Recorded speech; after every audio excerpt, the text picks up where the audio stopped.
नमस्कार, मैं हूं अमित कुमार। आपने एक बार पुनः देखना शुरू कर दिया है कीर्तिमान भारत न्यूज।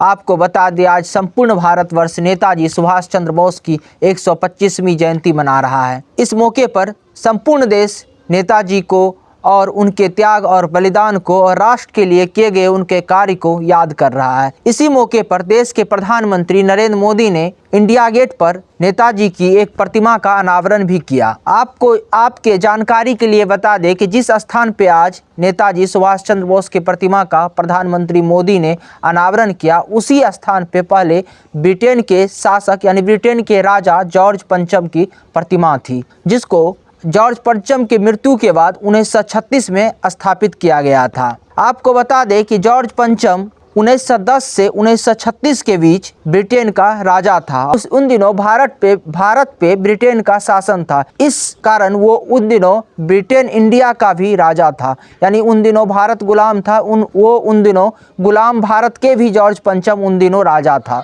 इस कारण 1936 में जब जॉर्ज पंचम की मृत्यु हुई तो भारत में भी उनके इंडिया गेट से 300 मीटर दूर उनकी एक प्रतिमा स्थापित की गई। जब देश आज़ाद हो गया तो आज़ादी के कई साल बाद 1968 में वहां से जॉर्ज पंचम की प्रतिमा को हटाई गई। तब से ये स्थान खाली था, यानी जिस कैनोपी में जॉर्ज पंचम की प्रतिमा थी वो कैनोपी 1968 के बाद लगातार खाली था। अब देश के प्रधानमंत्री नरेंद्र मोदी ने यह तय किया कि अब इस स्थान पे नेताजी सुभाष चंद्र बोस की प्रतिमा लगाई जाएगी। आज यानी 23 दिसंबर को नेताजी सुभाष चंद्र बोस के जन्मतिथि पर यानी उनके जयंती पर भारत के प्रधानमंत्री नरेंद्र मोदी द्वारा उनके प्रतिमा का अनावरण किया गया। इसके साथ ही देश में ये एक और बहस छिड़ गई कि नेताजी सुभाष चंद्र बोस देश के पहले प्रधानमंत्री थे। कई लोग सोशल मीडिया पर इस चीज़ को लिखने लगे, क्या देश के पहले प्रधानमंत्री नेताजी सुभाष चंद्र बोस थे? आपको बता दें, आज तक आपने पढ़ा होगा कि देश के पहले प्रधानमंत्री पंडित जवाहरलाल नेहरू थे, लेकिन आपको शायद इस बात की जानकारी हो कि वर्ष 1943 में सिंगापुर में नेताजी सुभाष चंद्र बोस ने आज़ाद हिंद फौज का गठन कर दिया। इस निर्वासित सरकार के प्रधानमंत्री खुद नेताजी सुभाष चंद्र बोस थे और उस समय 8 देशों ने इस सरकार को, इस निर्वासित सरकार को जो नेताजी सुभाष चंद्र बोस द्वारा गठित किया गया, जिसकी स्थापना नेताजी सुभाष चंद्र बोस द्वारा किया गया, इसको 8 देशों ने मान्यता दी। इनमें जापान, इटली और जर्मनी जैसे देश शामिल थे।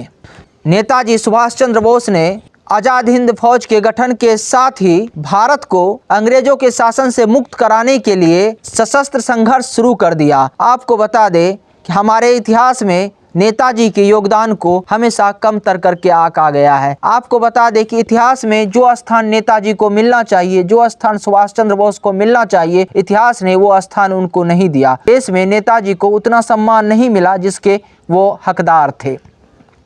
आप जरा कल्पना कीजिए इस बात का कि भारत से जाके सिंगापुर में एक सरकार बनाना, यानी एक निर्वासित सरकार बनाना और आज़ाद हिंद फौज का गठन करना, और आज़ाद हिंद फौज के गठन के बाद उस समय कहा जाता था कि ब्रिटिश गवर्नमेंट में सूर्य कभी अस्त नहीं होता। ऐसे ब्रिटिश गवर्नमेंट से अपने राष्ट्र को, भारतवर्ष को मुक्त कराने के लिए सशस्त्र संघर्ष के लिए एक विशाल सेना का तैयार करना किस प्रकार से नेताजी की प्रतिभा और देश प्रेम को दर्शाता है। क्या भारतवर्ष उनके इस बलिदान के लिए, इस त्याग के लिए, इस संघर्ष के लिए नेताजी को उतना सम्मान दे पाया? क्या इंडिया गेट पे 2022 में प्रधानमंत्री नरेंद्र मोदी नेताजी का प्रतिमा का अनावरण किए हैं, क्या पहले नहीं हो जाना चाहिए था? क्या कई वर्ष पहले 1968 में जब जॉर्ज पंचम की प्रतिमा को इंडिया गेट से हटाया गया, तब नेताजी सुभाष चंद्र बोस की प्रतिमा इंडिया गेट पे नहीं लगाया जाना चाहिए था?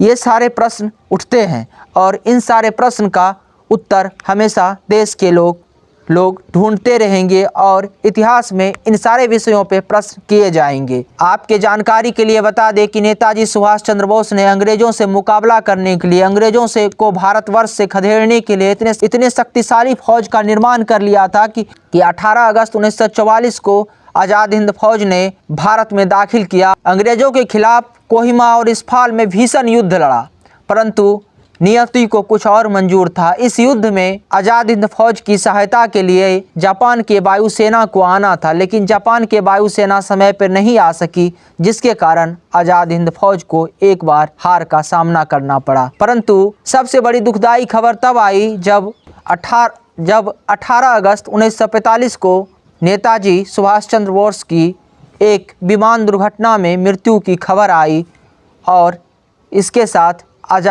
आज़ाद हिंद फौज का भी सफ़र थम गया। आप संक्षिप्त में समझ सकते हैं कि नेताजी सुभाष चंद्र बोस का इस देश में और इस देश के लोगों पर कितना बड़ा एहसान है। इस देश के लिए उन्होंने कितना बड़ा त्याग और बलिदान दिया।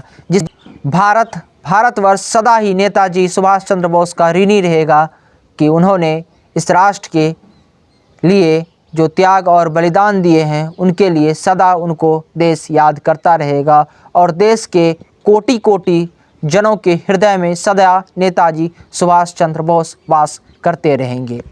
धन्यवाद। अगर आपको हमारी जानकारी अच्छी लगी और आप हमारे चैनल को YouTube पर देख रहे हैं तो सब्सक्राइब कर लीजिए और अगर Facebook पर देख रहे हैं तो फॉलो कर लीजिए।